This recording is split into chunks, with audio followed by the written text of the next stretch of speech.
There's 4 teams we know where they're going to finish: Burnley, Sunderland, Leeds, and Arsenal. That we know where they're going to finish. So let's get them out of the way real quick. Next, I'm going to say Everton. No matter what, they always find a way to not get relegated.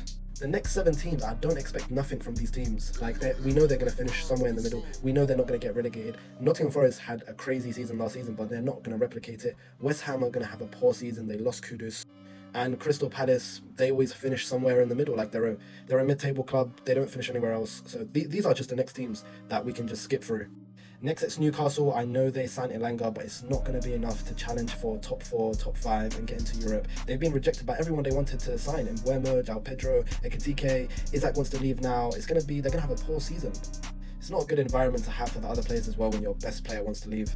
Next, I've gone with Manchester United, and there's no way that they can do worse than last season. That's why I've put them here.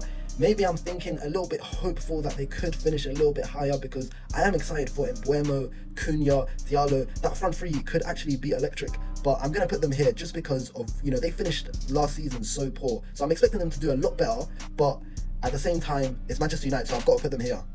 Next, I'm going to go for Brighton and Aston Villa. It could even be Aston Villa then Brighton, but I think they will have an okay season. I don't think they have enough to challenge for top 4 exactly. They haven't signed many players, so I'm going to put those 2 next. It could go either way: Aston Villa, Brighton, Aston Villa.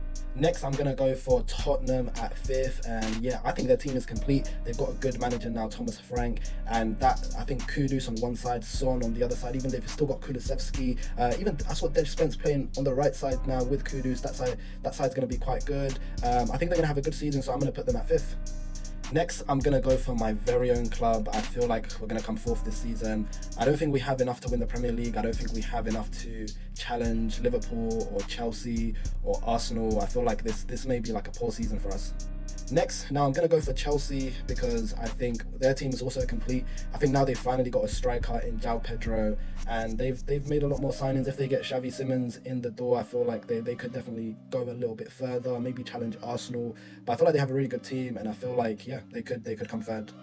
Now, of course, yeah, it's obvious. Let's skip Arsenal because we know they're going to come 2nd. And yeah, I put Liverpool at number 1 because who's going to challenge that team? I think their right back and left back is crazy. And then they have Wirtz, and they're going to sign Ekitike. Their team is just too good, and I don't think anyone will compete. But yeah, congratulations Liverpool on winning the Premier League, the 25-26 Premier League. Congratulations.